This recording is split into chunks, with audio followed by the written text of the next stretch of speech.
The county sheriff showed up at my gate, telling me I had to leave the family ranch, the land I'd been born on, because it had supposedly been sold. He looked apologetic. "Morning, Ben. Got a complaint you're trespassing after a legal sale." I leaned against the fence post, cool as you please. "That's fascinating, Deputy," I replied, "seeing as I'm the legal owner and never once signed a sales contract." Then I saw her. Helen Vance, president of the neighboring Oakview Estates HOA, was marching up my driveway with a triumphant smirk. "Officer, this property was legally listed. I have the paperwork right here." And just like that, a 3-month war over my family's legacy began. My name is Ben Carter. Our cattle ranch spans 200 acres and has been in our family since Ulysses S. Grant was president. We've weathered every storm nature could throw at us, but we'd never faced a neighbor like Helen. It started with petty complaints. Our tractor dust, the cattle lowing at dawn, the unsightly, historic windmill. I'd remind her that working farmland operates under different statutes. She didn't care.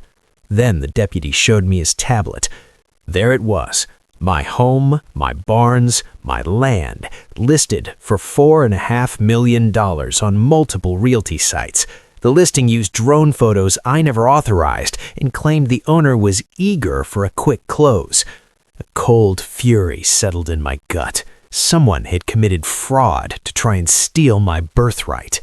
17 different groups showed up that week. One developer even cut through my gate chain.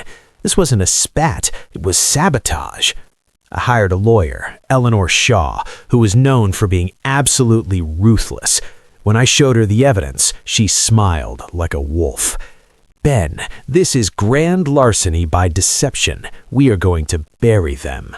While Eleanor built the legal case, I did my own digging. A neighbor from Helen's own subdivision, an older fellow named Walter, pulled me aside. "She's in deep financial trouble," he confided. "House is about to go back to the bank. She's been bragging about developing your acreage to pay off her debts." That's when my own plan clicked into place. If Helen wanted to play real estate games, I'd play to win. I reached out to a friend in commercial finance. We quietly formed a holding company called Prairie Star Assets, LLC. When Helen's lavish home hit the pre-foreclosure listings, we submitted a cash offer through a broker.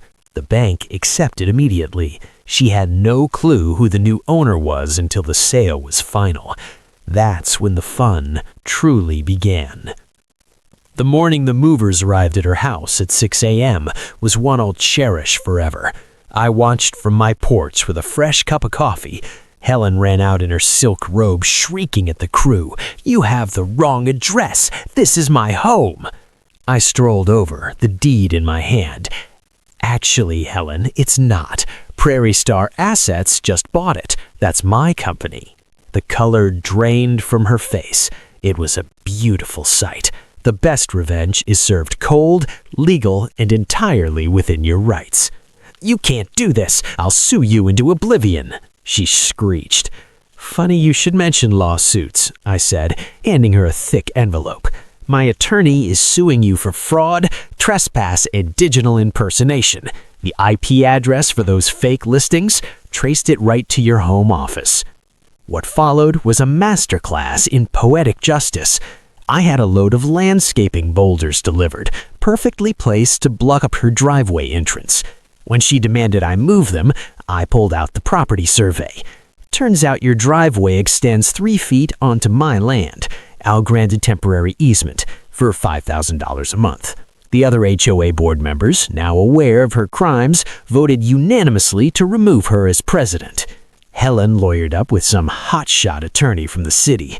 Eleanor, my 5'0" legal pit bull, met them at the property line. "Wonderful," she said brightly. "We've been eager to add conspiracy charges. We found the emails about your client's promised development kickback." The fancy lawyer was in his Lexus and gone in under 5 minutes. The court case was a formality.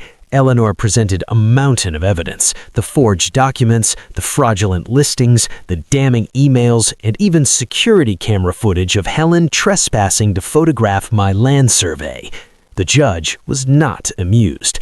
"Mr. Vance," he intoned, "your actions constitute a systematic campaign of fraud and attempted grand theft." He sentenced her to 2 years in prison, suspended to 1 year with probation, and ordered her to pay me $300,000 in restitution in legal fees.